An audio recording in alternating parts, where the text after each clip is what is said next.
So Good Sisterhood podcast, and this week we're having our Christmas edition. And I have some really special friends with me today, and I'm excited because we're doing something brand new this week.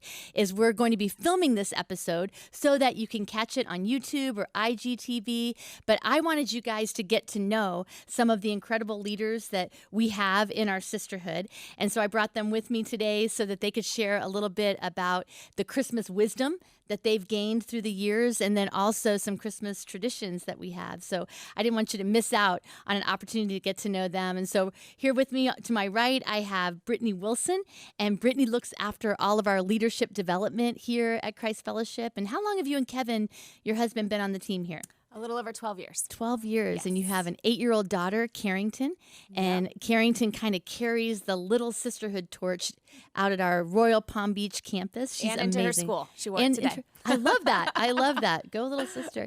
And right here I have Diane Pino. And Diane is part of our missions team here. She looks after our sisterhood projects here locally and globally. And you're kind of a celebrity at our Christ Fellowship Espanol. Hola, hermanas. Hola, hermanas, right? Yes. I got that. So I am bilingual, Yes, right? yes, you are. Thank you. Well, we're so excited you guys are joining us too. And right here to my left, I have Carissa Robinson. Carissa looks after all of our young adults across all of our locations. She and her husband, Cole, are the campus pastors down at our downtown West Palm Beach campus. And you have a 3-year-old little girl. Yeah. Nyla. Yeah, so is she excited? kind of crazy. It's kind of crazy. But it's awesome. I know. She's pretty excited about Christmas, Nyla. Oh, yeah. She's ready. We're excited. That's awesome. And you didn't mention, but you made all of us wear Christmas pajamas. I did. So if you're watching on YouTube, yes. you're seeing our Christmas pajamas. I know. Thank you for following me into this tradition, right? So, and then I have Becky Kyle. She's our director, our missions director, missions pastor here at the church.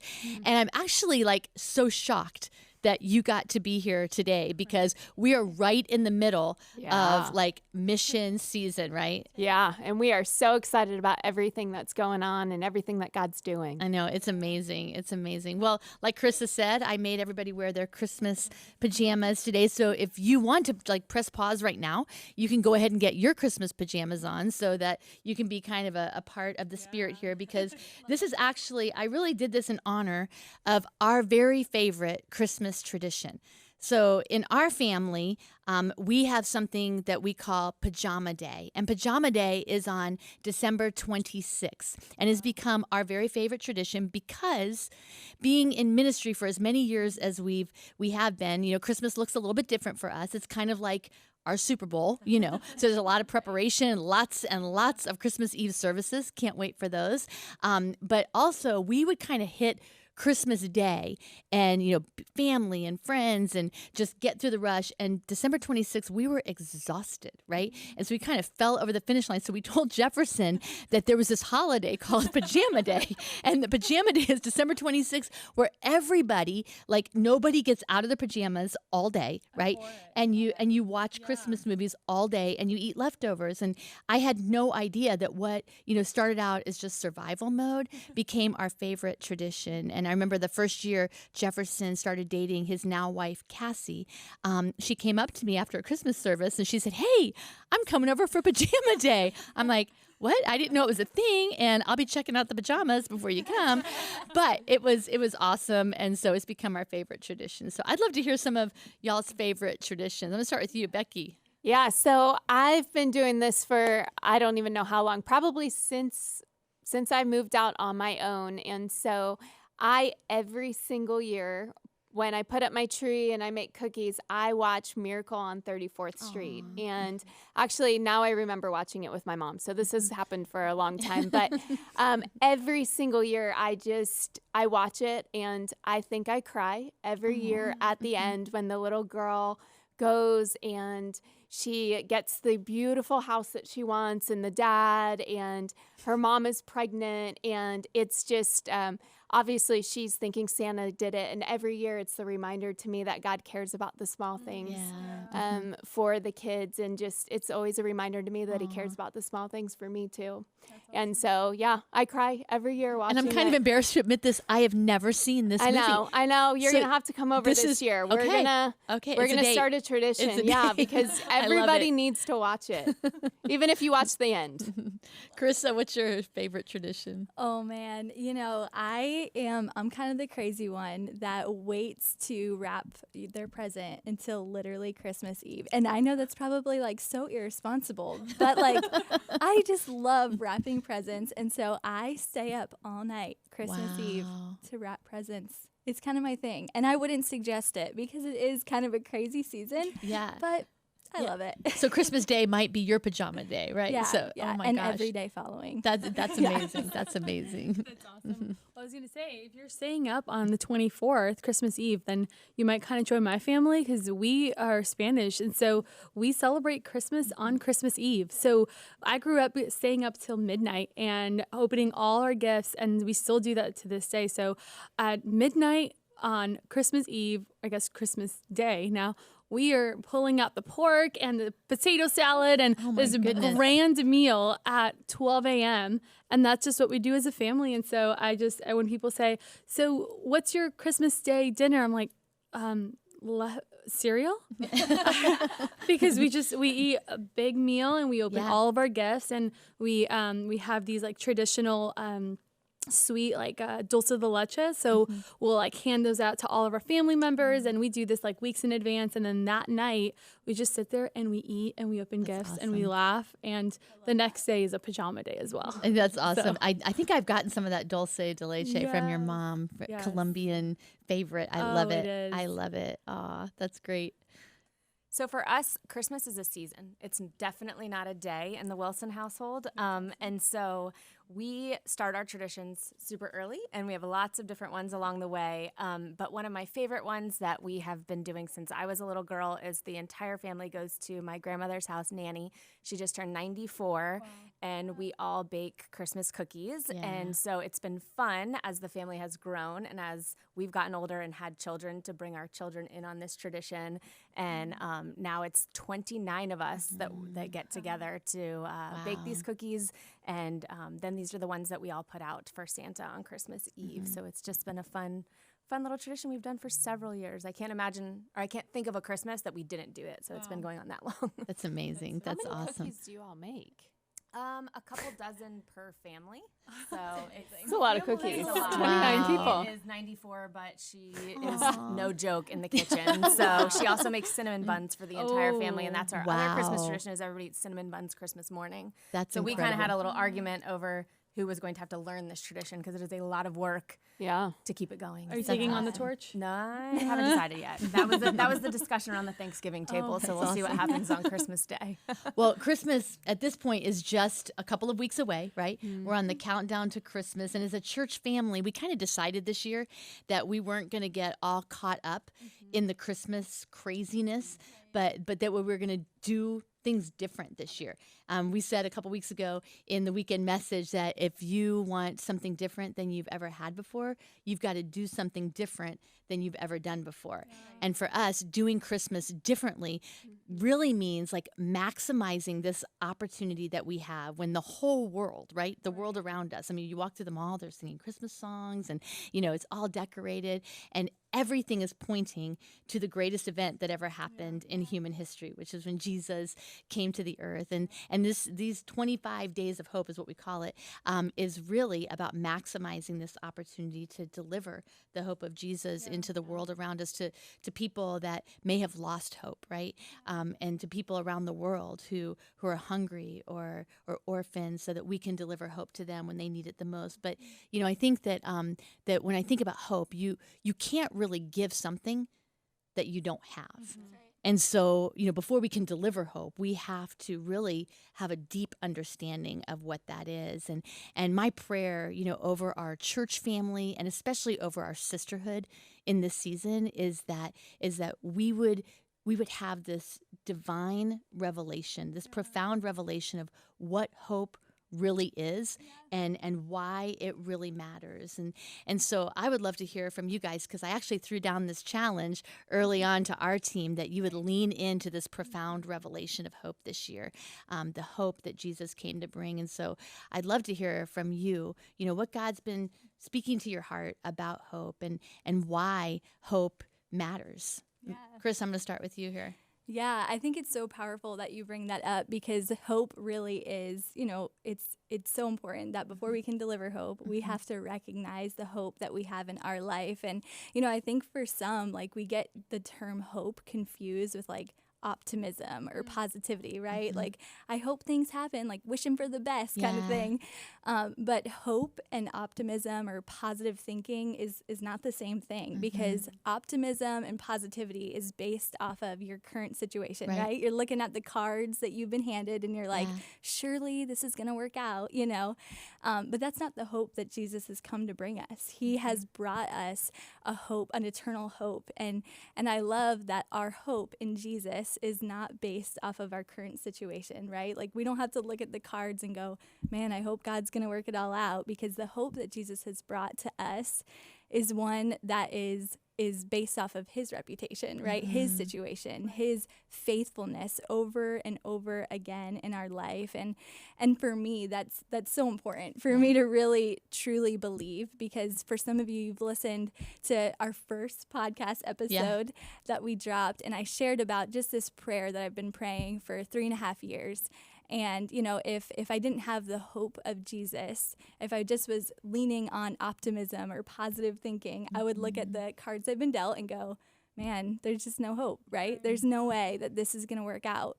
But my hope in Jesus is one that's going, I have seen God's faithfulness over and over again played out in my life, and surely he'll come through. So that's kind of what it means for me.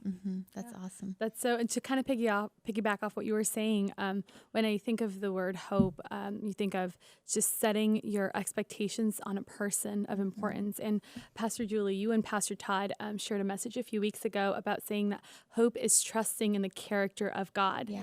And so, again, what you were saying is so key, of this idea of optimism not equaling hope. In our culture, in our society today, we kind of use the word hope as hope is our last resort. Right. And it's kind of the last part of where we go to when circumstances in life and everything else kind of seems hard. And really we see that hope is actually living out the trust that we've put our entire life, our entire being in the hands of God, at saying we're trusting in the character of God.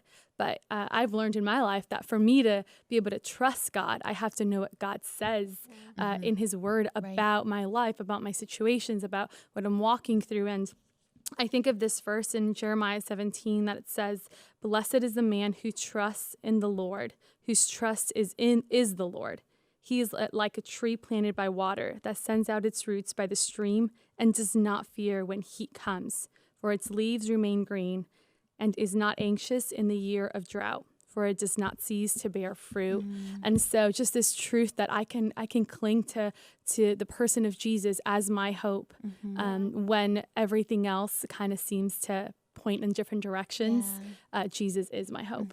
That's so good. And when I think about being hopeless in that, clinging to Jesus, but when I also think about in my life when I've been through seasons where it's kind of really felt hopeless, like when I think about when my parents got divorced and being a young kid and really feeling like hopeless, like, God, why is this happening? Or just maybe situations that I've been praying for something for 3.5 years or maybe even more and going, God, when are you going to show up? When I think about those seasons, I think about where did the hope come from in those seasons? And it really came through God's people and through sisters and other people in my life. And I actually looked up hope in the dictionary, and it said a person that is willing to help and solve a problem. Wow. And that was actually in the dictionary. And so I just think as this season of hope and 25 days of hope, how can we help bring hope to people in our sphere of influence that might need to know Jesus? How can we share Jesus with them? Or maybe it's believers that we can just bring hope and go, we can sit with you. When I think about my friends that just sat with me in whatever season, sometimes you can't fix it, but you can go, I'm going to sit with you, and hope is on the way. And so I just think that that's something that I've seen in hopeless situations. That's awesome. I love that. Yeah. I love what you guys shared about, being filled and like spending time intentionally filling ourselves so that we can deliver it to others. And like you said, if we are not understanding what the Bible says about who we are in our circumstances and the character of God, how are we able to be filled and overflow, and use the Holy Spirit to overflow the confident hope that we can give other people. And so I just think it's super important that when we can get caught up in the craziness, to pause, slow down, make sure we're being intentional around the little things so that we're able to be that to other people. Yeah. Well, and I I love think that. I think it's in Corinthians where it says like when we focus on what is seen and not as what's unseen. And so it's like we can focus on the hopelessness of what's seen and not focus on what's unseen and what God's doing that we can't see. We need to focus on, what he's doing that we can't see. And I think about that, that even in the season of Advent, we talked a couple weeks ago how that first candle of Advent was the hope candle to represent that Jesus came to be the hope to the world. But he didn't just come to be a hope for all of humanity. He came to bring hope into our lives personally, that we could know, again, that Emmanuel would be God with us. And I love that, because when you think about who Jesus is and the names that are given to him all throughout the word, you have, it's when you're going through a storm, he's our Prince of Peace. When you feel alone, he is God with us. That when you're hungering and thirsting for just purpose, that he's the bread of life. That he is, a river in the desert. He is our living water. There's so many times that Jesus shows up just at the right time. And sometimes he does it through another person, sometimes he does it through his word, but he's so faithful to show up every single time in whatever season of waiting or of disappointment that we may find ourselves in. I love that, because if there was ever a time that the world needed the hope that Jesus came to bring and the hope that we possess, it's now. And just like people showed up for you, Becky, we've got to show up for other people. And, we talk about this pandemic of hopelessness that we're in our culture, because people are so disappointed because they placed their hope, in an election. And here we are, people are still disappointed, right? They may have placed their hope in culture, or they may have placed their hope in a relationship that ended. And, I think about hopelessness being an all-time low. They say that marriage rates are an all-time low because people have lost hope that a relationship's going to last. That even birth rates are at an all-time low because people don't want to bring their children into a world that's hopeless. And when you think about this pandemic of hopelessness that we're in and the opportunity that we have, Becky, I think about the fact that you actually are on the front lines of this pandemic, right? Of this pandemic. You've seen hope show up, though, in some dark places. And I'd love for you to share just a little bit about what you've seen as you've been just delivering hope, not just at Christmas time, but all throughout the year. Yeah, I was reading a scripture in Luke this year, and it said, blessed are the eyes that see what you've seen. And that would encapsulate everything that I would say that I've gotten to see through this pandemic. Is I feel so blessed to see how God has opened doors, and how I've seen people that haven't had hope have hope because of how God has stepped in, and how he's used us at times to be able to be the vessels to bring that hope. And so we've just been so excited to be able to have this season of being able to bring hope to this region. And just one thing that we love to do throughout Christmas is really do for one what we wish we could do for all. And the missions team just loves to really pray for the right family to bless, and really just pray. And as something happens or God opens a door, we really just go above and beyond just to say, how can we bless them? But we really like to take it one step further and not just do it as a team, but bring along people who maybe wouldn't be used to going that far to bless somebody, and really just opening their eyes to what it's like to be able to bring hope to someone else. And really through that, we just want people to see that you too can help deliver hope, and it's not exclusive to what we do. it's really just keeping your eyes and your ears open to where God wants to use you. And so it's just been exciting to see God do that. Yeah, and I love every year you've told us a different story, but I think it's important to note because Becky, you are our missions director and you lead a really great team, but this isn't something that you do as part of your job. This is what you and your team do on your personal time with your personal, money, and I love that. And I also love the fact that when you talked about bringing someone with you, because I think it's so important. This is what I love about hope is that the more you give away, the more you have. That's good. Like It's when you so give it true. away, it's just this principle that when you give hope away, it's like something happens and it multiplies. And it actually gives you more energy. I remember Yes. one year our team we did a whole Christmas party in Belgrade, and then we came back and we had found a family. And so we did the Christmas party. We rallied all the other troops. We came back and we had a whole truck full to go do a whole makeover at this house.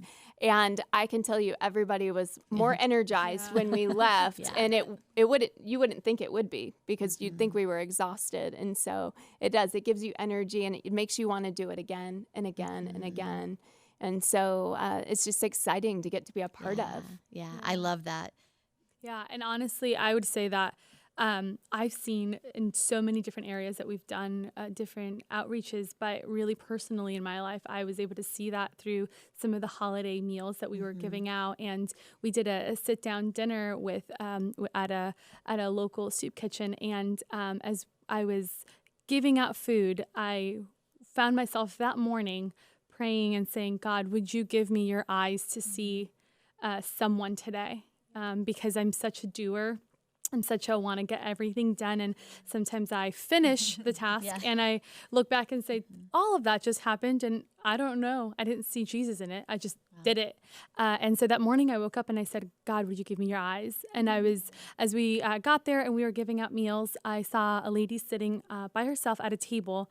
And I just kind of walked over to see if she was okay. And as I saw, I looked at her, we made eye contact, and she just had tears running down her face. Wow.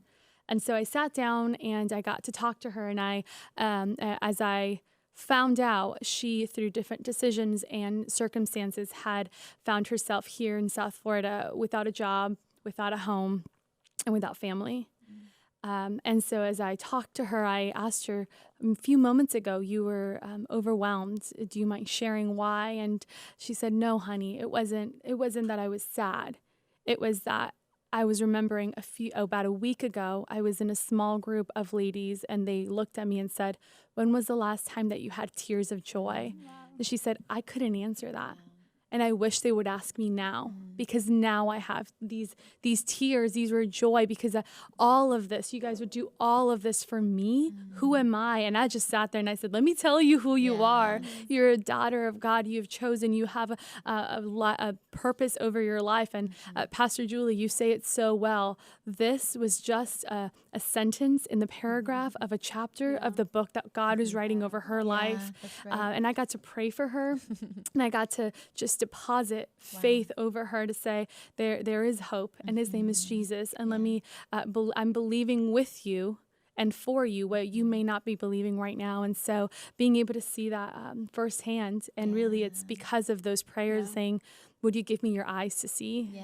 And that would be the one thing I would say, is that we are saying these things, but we're not special. We're not, it's not because of our job. It's not because of our positions that we have these stories. Right. We're not special. We have placed ourselves in some positions to be able to minister, and everybody can do that. Whether it's at the grocery store, in your job, at your school, with your kids, whatever it may be, we all can have these conversations and pray that same prayer that Diane prayed that morning. And how different would our region be? Wow.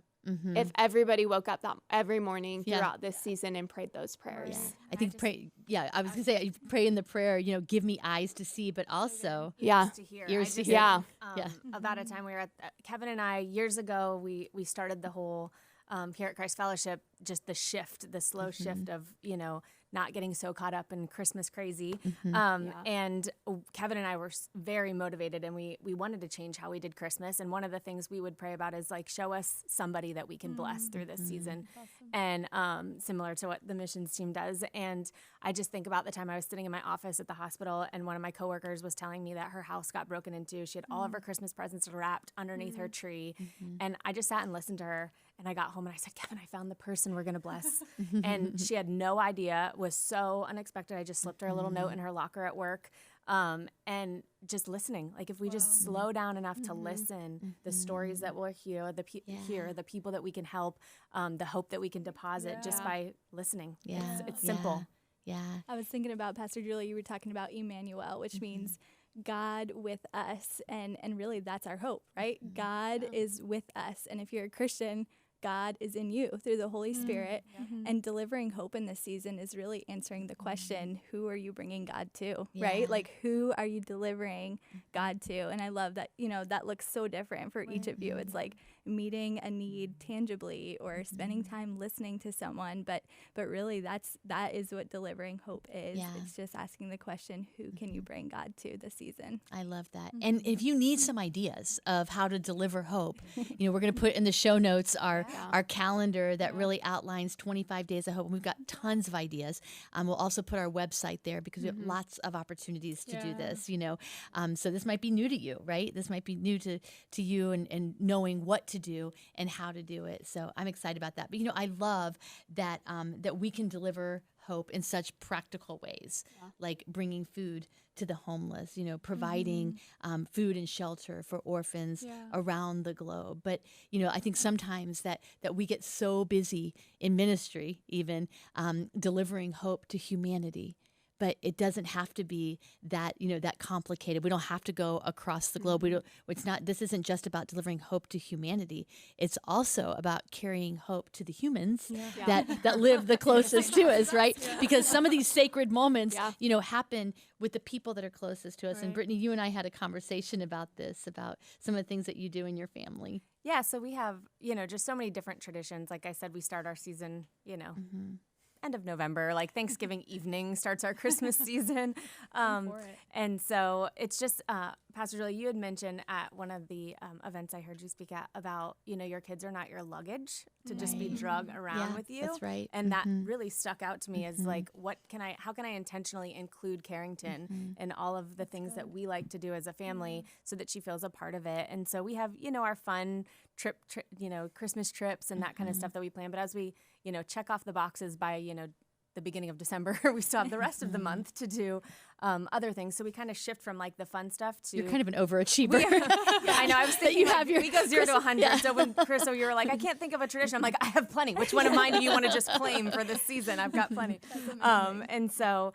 but again, it birthed out of a busy work life. I, when I was working at the hospital, the week before Christmas was the super busy week. I was out every night, late at night. So Kevin was kind of the one at home with Carrington. And then go into the next week when Christmas services, skyrocket. Kevin was not home as much. Right. So we just had to be super intentional. We had to prepare so that Carrington never felt like, man, all my friends get more family time and I have no family time during Christmas. Right. We wanted to be intentional to make her feel like that she wasn't missing out on anything because of our work or the way we serve or anything like that. And so it starts with something simple like when we do the toy drive, we sit with Carrington and she picks the toys off the Amazon Christmas list, and she's the one that chooses what toys we're going to give, and simple things, just including her. She's not my luggage. She's not, but she's picking. And then we all jump in and serve at the event for the packing day, and I love serving with Diane at the Royal Palm campus. But even, just anything that we can do with the missions team has been super fulfilling. I think when you think about like when you guys were sharing about missions and how you'd like to bring somebody along that doesn't know, like Carrington didn't know. That's why we bring her along with us. And now she can start to feel that excitement. She looks forward to serving with missions. I swear she wants to be Becky, which I would be totally fine with. That's she would like to be later on in life, but that's because we've brought her along, and she's now seeing the hope that we can give other people and the excitement in serving, and then shift into the Christmas Eve services. And, seasons have looked different where I was very busy, Kevin, away from the church at my role. But then I think about as seasons change, traditions may look different, but the sentiment is still the same.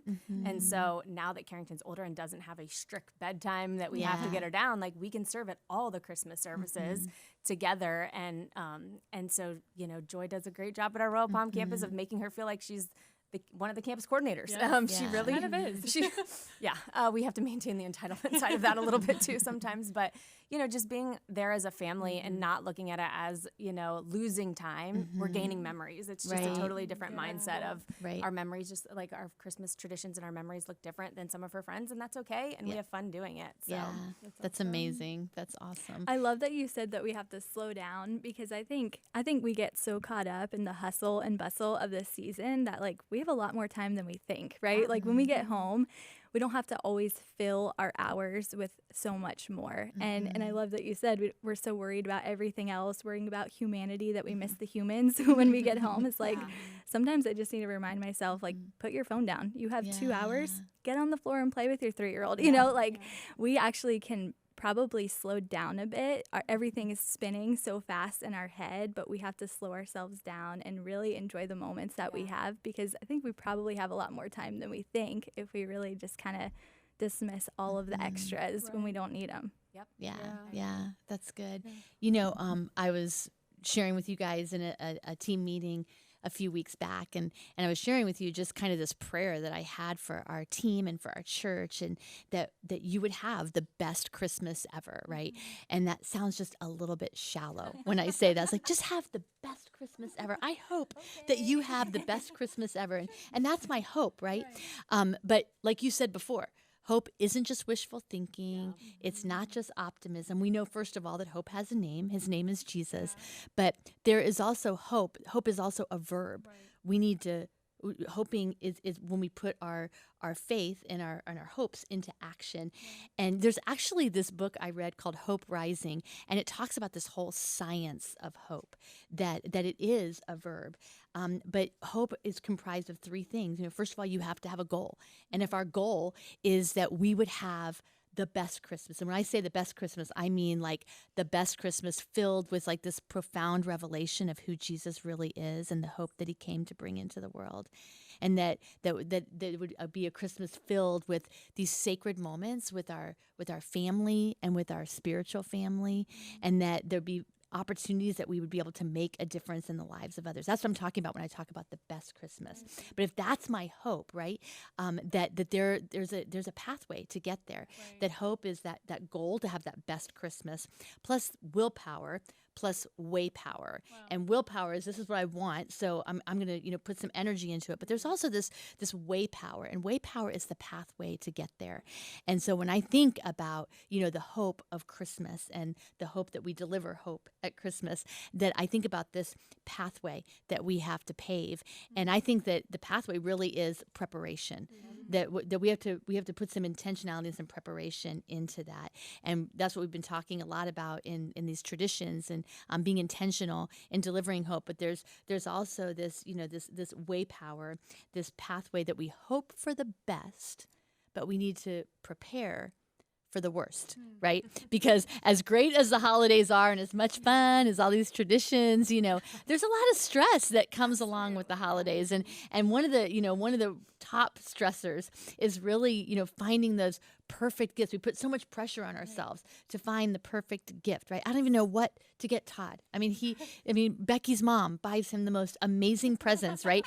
And so actually there's nothing left for me. But I have this stress. But honestly, we put this pressure on ourselves. And so any good ideas to be able to, prepare some of the girls that are listening about what to do about that? Man, so I'm going to speak to all my single gals out there.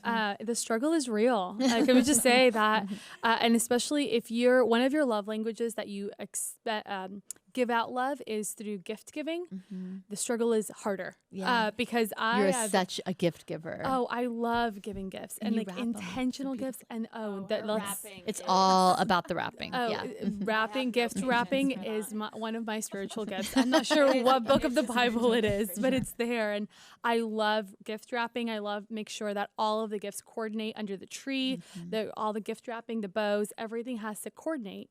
But I've found myself in the last few years that I've actually even spent more time shopping, more money than I needed to spend, making sure that I paid for rush shipping because I waited too long and now I need to make sure and it takes so long. I need to make sure it's in my driveway and packed, and I'm packing in my car so my parents don't see it. And but I've had this shift sometime last year and really trying to practice it this year of saying I'm going to do what I can.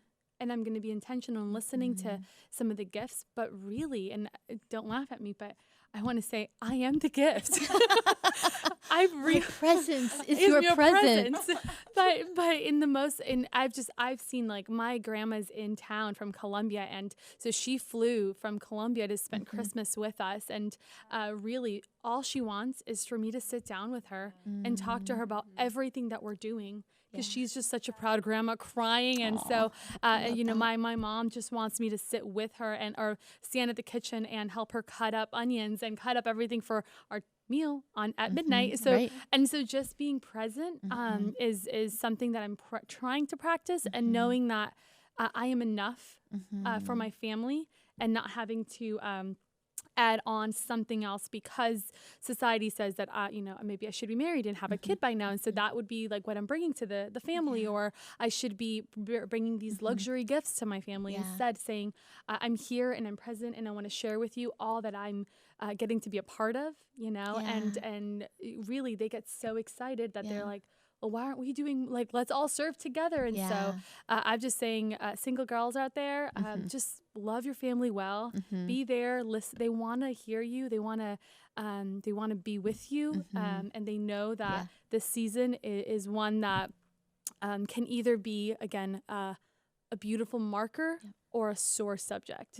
And so we want to be able to just say, this is going to be great memories for the days to come. So. That's awesome. That's awesome. I'm coming to your house at midnight on Christmas Eve. So. Come on over. I love it. Yeah. I'm not an amazing gift giver. And actually every year December rolls around and I'm like, oh man, I don't got the finances and I have no idea like what the perfect gift is. And it's such a pressure, right? It's the financial pressure. It's the perfect gift pressure. And so I just decided actually this year, so I'm not that good at it yet. I'll let you guys know next year if it works out. But I started just about like 4 months ago shopping for Christmas. So it's not like all stacked up at one time. And so as I'm like walking through the stores or scrolling through Amazon, I'm like, oh, I think my husband would really like this, or oh, my mom would really like this. And I'll buy it then. I'll shove it in my closet. I'll forget about it until December 24th when I stay up all night and wrap the presents. So, no, but I think it just takes the pressure off of trying to think about all these things at once, pay for all these things at once, and really just get ahead. Yeah, that's awesome. That's awesome. So we do things a little different. We are experience givers rather than gift givers. Okay. So Kevin and I like to do things. So our first Christmas, I got him skydiving. We surprised him. We went skydiving. Did you go with him? I did. I've been skydiving twice, actually. I did it for my 18th birthday and then Kevin and I's first Christmas. Wow. So we like to, I feel like it's the gift that keeps on giving. You talk about it and then you actually get to go do it. So it feels like you're getting it twice. Yep. Not everybody in the family has jumped on the bandwagon. We convinced the family to join in because we were going on a family ski trip. My dad was not very happy as the patriarch of the family. He felt like we made that decision without giving him, adequate buy-in, and so we're still working through that, but we are still going on the family trip, which we would have gone on anyways. Yeah, I know, exactly. But it actually just removed the stress of it all. I felt like it was a brilliant idea. It really is a brilliant idea because you're going to go on vacation anyway, wrap it up in a box, call it Christmas, right? So I think that's brilliant. That's what we're doing this year. So Don't that's tell kind of Jefferson how we and handle Cassie. it is more experiences, doing things together as a family, because the reality is you do spend too much. And it's sometimes on things that you don't need, you don't really even want, and it's just so that you have something to hand over that morning. And one of the things that we did a few years back, because we would, we wanted to get with this team and these people, for Christmas, and one thing that we did one year is we gave them a coupon to do dinner in January or February, and the real gift was that they didn't have to come over to our house at Christmas, right? Because they were just like, they have enough to do. So the real gift was giving them back the gift of time. time. So, That's but one of the things I love to do, I love to get gifts that have a purpose, right? That actually give back. Yep. And so, there's a couple of things I love. A couple of my favorite gifts that I've ever gotten, and then I've also given, is these giving keys and these incredible necklaces. So this one actually says hope on it, which I love. So I'll be giving this away really soon. But these necklaces, and what they do is they give back to people that are transitioning out of homelessness, which is amazing. And then, and there was this, I love this purse. This was a gift that I'm actually giving to somebody this Christmas. That this is the Seiko purse that these is actually, these were made in Uganda, and these were made by girls that wouldn't normally be able to go to college or university, but because the money that's made that gives back to their college fund, they're able to go. So I love giving gifts with purpose. Yeah, I actually have another gift. This is called Love Your Melon, and they're amazing, cute beanies. I know, it's so cute. And the profits of this actually go to pediatric cancer research, and they're so cute. So And what? We are not getting any kickback for talking about these things we don't because get we're any not a big commission. deal podcast yet, so nobody's sponsoring us. It's not a big So deal. these are actually But real. if you're interested in sponsoring, But if you're interested in sponsoring us, we'll take it. But seriously, these are real gifts that we love to give. we and- actually and- have the links to these gifts Yes. in our show notes. So if you want to buy one of these and donate to a great cause, you can do that. That's awesome. Well, another big stressor at Christmas time is family dynamics. Again, prepare for the worst because, it gets a little stressful at the holidays. So do you have this problem? unfortunately, or fortunately, I guess, I actually like everyone in my family. You can't. Wow. Are you Sorry, kidding me? I You have do. nothing to contribute to this conversation. I don't. You guys can come to my family though if you'd like. Well, they like us. I don't know. I don't know. You can't mess up the dynamic. I'm just kidding. That's awesome. I actually really like everyone in my family too, but I will say I feel like over the years it's gone from this you set this expectation of it's going to be this glorious, you see the TV and the movies and it's going to be this glorious moment. And it's just not that anymore. Everybody has their phones, they got their movies, it's just not this. And so I would say I've tried to just be more intentional with time spent with family. We do family vacation around Christmas as well. And so just making sure that we have the board games or we have something that we can be intentional with, so we're not just getting sucked into TV, phones, and just kind of set some expectations that way. But I've had to set my expectations back a little bit, that it's not going to be this Christmas carols sitting on the couch singing together. Your family doesn't do that? No. Well, I think that when we're growing up, and most of us, we've got good, fond memories. And my parents did a lot to make sure that I had a good Christmas, and you kind of get used to that. Yeah. And so sometimes I think it's hard to make the mind shift, the adult mind shift. The adult mind shift that this is actually, this is we can be the moment maker now, right? And I think we need to be the moment. I think if everybody would just kind of get that kind of mindset. And Becky, I love this about you because I say this all the time, but you are a there you are person. There's two kinds of people. There's here I am when I walk into a holiday dinner, and then there's there you are. And a there you are person knows, is going to get to know the person in the room, maybe that they don't get to spend that much time. But again, we're talking about this in the context of delivering hope. Right. So this is really all about, being there you are, what is it that they want to talk about? What happened in their year this year, and as you're catching up, and if you know that there's certain topics that maybe aren't best to bring up at Christmas, you're not going to resolve any family issues over Christmas dinner. No. So this isn't the time to bring them up in the first place. So you can just kind of put a pause in that for another year. So that's a year long. Exactly. So so it's kind of putting a pause. Just I think if there was one word of wisdom, would just be a there you are person and be a moment maker and just and walk in, lower your expectations, right? And just to just be prepared to, and if you go in with that, again, eyes to see, ears to hear, right, and how I can deliver hope into this situation. So it's so good. Well, this has been so good, and I didn't even mean to say that, and I said it. Right? It really has been so good. But at the end of every single podcast, we end it the same way. Because I really believe that God is the same yesterday, today, and forever, and He is the Ancient of Days, but He is always doing a new thing. And so I love ending this time together with a now word, and obviously, our now word is hope. right? And there's a scripture in Isaiah 45:3 that says that I will give you treasures in the darkness so that you will know that I am the Lord your God. And I think sometimes when we are in a season of waiting, waiting for an answer to the prayer you've been praying for 3.5 years, right? Waiting for the future that we have hoped for, waiting for the job or the finances to come through. It can feel like we're in darkness, and I think it's so important to remember that that Jesus came to bring us treasures in the darkness, and sometimes those treasures, aren't exactly the answer to the prayer that we've been praying.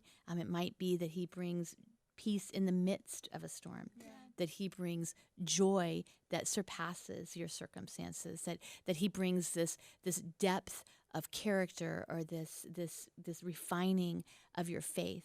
But Jesus always wants to bring treasures into our darkness. And so my now word is that that I really believe that God doesn't promise to answer our prayers exactly how we want Him to, but He does promise His presence. And His presence can bring hope into the darkest situations. And so I just, want to just challenge you, like I've been challenging our team as a sisterhood, that that you would lean into a profound revelation of what this hope really means and the treasure that God wants to bring your way in maybe your season of waiting. And then how are you going to deliver hope? Once you've received this hope, how are you going to release this hope into the lives of the people around you? Sisterhood, I love you so much. And I just am believing that you are going to have the best Christmas ever. Love you guys. See you next week.